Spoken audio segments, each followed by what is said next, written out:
Bem-vindo, queridos acadêmicos. Esta é uma mini aula como complementação da Teoria Geral na Prática, número 5, com relação à ação penal. Importante dominar esse tema diante do que acontece no dia a dia. Primeiro vou fazer uma apresentação, uma revisãozinha sobre a classificação da ação penal. Lembrando que a ação penal poderá ser pública ou privada. Por sua vez, a ação penal pública poderá ser condicionada ou incondicionada, condicionada à representação do ofendido ou incondicionada, ou que não necessita de manifestação do ofendido. A ação penal, por sua vez, poderá ser exclusivamente privada ou subsidiária da pública. Vimos também que a ação penal pública é privativa do Ministério Público, e enquanto a ação penal privada é privativa do ofendido. A ação penal pública condicionada, ela depende da representação do ofendido, e a incondicionada independe da vontade do ofendido. Vimos também que a petição inicial de uma ação penal pública é chamada de denúncia, e que a ação penal privada, ela tem como petição inicial a peça chamada queixa-crime, certo? Para você não fazer confusão como os leigos, né? Que ao registrar um boletim de ocorrência numa delegacia, chamam de queixa. Então, você sabe que o termo técnico para uma petição inicial de uma ação penal privada é queixa-crime. O autor que tem legitimidade para propor ação, para promover ação penal pública, é o representante do Ministério Público, promotor de justiça, ou procurador da República, ou dependendo do crime, dependendo da pessoa que tem foro privilegiado, poderá ser de uma hierarquia superior do Ministério Público. Muito bem. Então, feita esta revisão, ainda me faltou falar sobre que na ação penal privada, o autor da ação penal, o chamado querelante, tá, é o ofendido, e o querelado, o réu, é autor do tipo penal. Então, esse tipo de ação se denomina o autor da ação como querelante e o réu querelado. Lembrando que você vai encontrar no artigo 100 do Código Penal a previsão legal, né, desta classificação, dessa síntese que eu fiz. E lembrando também que o próprio Código Penal, ele indica para você se a ação é condicionada, ou se a ação é condicionada à representação, ou se processa mediante queixa, ou seja, de ação penal privada. Observe que a regra é a ação penal pública e as exceções são a condicionada, ação penal pública condicionada à representação, e a ação penal privada. Então, observe que o artigo 145 ou 167 prescreve, né, que os determinados tipos penais somente se procedem mediante queixa. Então, quando falar aqui queixa, eu já subentendo, eu presumo que se trata de uma ação penal privada. Um exemplo de ação penal condicionada à representação é o artigo 130, né? Expor alguém por meio de relações sexuais ou qualquer ato libidinoso a contágio de moléstia venérea de que sabe ou deve saber que está contaminado. Tá? O parágrafo 2º desse artigo diz: somente se procede mediante representação. Então, é uma ação penal pública condicionada à representação do ofendido. Questões. Imagine que você está fazendo um concurso e se depara com uma questão como essa. Uma pessoa foi presa em flagrante furtando um veículo. Que tipo de ação penal será promovida? Então, você tem que analisar primeiramente, e a continuidade explica com base no sistema acusatório, como se dará esse processo. Lembrando que o sistema acusatório adotado pelo Brasil nas ações penais, no processo penal, é aquele sistema onde há uma divisão de funções por vários órgãos, né? Cabe à polícia civil, a polícia judiciária, efetivar o inquérito policial, fazer apurações, né? Colher provas e, uma vez efetivado o inquérito policial, caberá então ao Ministério Público analisar se arquiva esse inquérito ou se, a partir desse inquérito, promove a ação penal denunciando o autor do fato criminoso. Uma vez denunciado, caberá então ao judiciário, ao juiz, tá?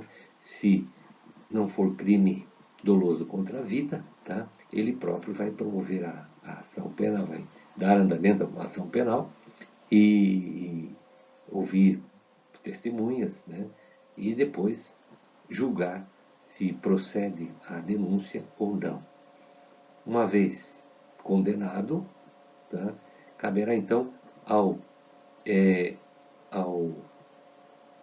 Poder Executivo, né? Executar a pena. O Executivo não com esse sentido, mas o Estado, né?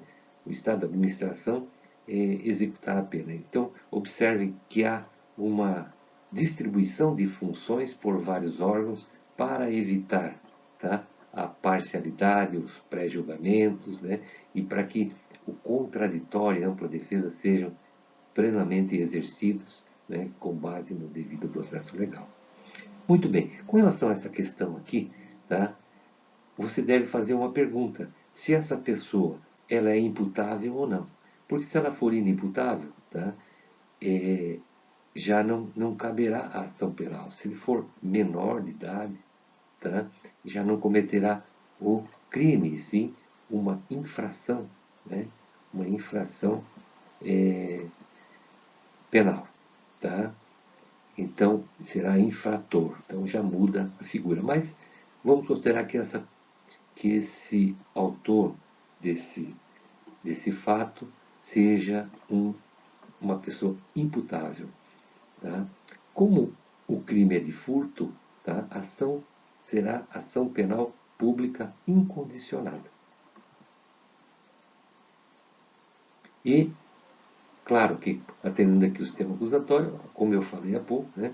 Haverá um inquérito, haverá um inquérito que é responsabilidade da polícia judiciária, haverá depois, provavelmente, a promoção da denúncia, né?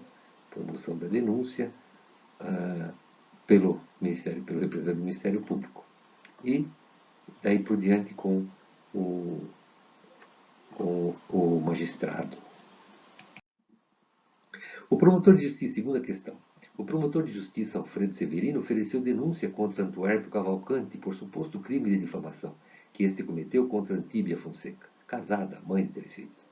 Comente se está correta a medida tomada por Alfredo, justificando a sua resposta. É óbvio que não, porque este é um crime. Crime de difamação é um crime contra a honra, crime de ação penal privada. Tá? A Antíbia deveria constituir um advogado e, por meio desse advogado, mover a ação penal privada, tendo como petição inicial uma queixa-crime. A terceira questão. Libório Texugo foi assassinado por Terêncio Torres na manhã de domingo, dia 3 de 9 de 2017. Vitório Texugo, irmão de Libório, contratou o advogado Datavênio Soares para que fosse promovida a ação penal privada, com a protocolização da competente queixa-crime, pois seu irmão assassinado tinha esposa, 10 filhos menores que precisaram de amparo. Comente essa providência justificando a sua resposta. Tá? Esta é uma ação penal pública, incondicionada, tá? Porque houve aqui um homicídio. Tá? Eventualmente poderia ocorrer a chamada ação penal privada subsidiária da pública. Tá? Mas aí teria que ver aqui nesta questão informações acerca disso. pode ser que pela data aqui do ocorrido, tá? Entendeu o Vitório Texugo que caberia ação penal privada subsidiária da pública. Quarta questão, Turíbio Antunes foi chamado de maconheiro por seu colega falastrão quieto na frente dos colegas no dia 4 de setembro de 2016. Foi aconselhado pelos colegas a entrar com ação penal privada contra Turíbio e procurou você no dia de hoje para buscar aconselhamento jurídico. Pergunta-se, quais serão as orientações que você dará a ele, considerando os conceitos de ação penal vistos em aula? Muito bem. Tá? A ação seria ação penal privada. Por quê? Porque houve a difamação, né, difamação por parte de falastrão quieto em desfavor de Turíbio Antunes. Ocorre, tá, que nos crimes de ação penal privada deve ser observado o prazo decadencial para a proposição da ação, né? Então, se não foi proposta a ação dentro de 180 dias, que é um prazo decadencial a partir do conhecimento do autor do fato, né, perde-se o direito decai. Então, esta é a orientação que você deveria dizer, olha, infelizmente, decaiu o teu direito de ação. Turíbio Antunes estava atravessando na faixa de pedestre, a quinta questão, com o sinal aberto para ele, quando foi atropelado por falastrão quieto. Infelizmente, Turíbio somente sofreu escoriações leves. Esse caso chegou ao promotor Alfredo Severino e promoveu ação penal pública incondicionada. Quais serão as orientações que você dará a falastrão, considerando os conceitos de ação penal vistos em aula? A observação aqui e a análise deve ser feita com relação ao dano sofrido por Turíbio. Tá? Se for lesões corporais leves, tá? Esse é um caso de ação penal pública condicionada à representação. Certo? Provavelmente isso vai ser processado no juizado especial civil. Muito bem.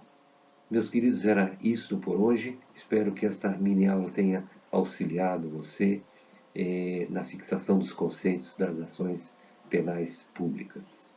Um forte abraço, que Deus os abençoe.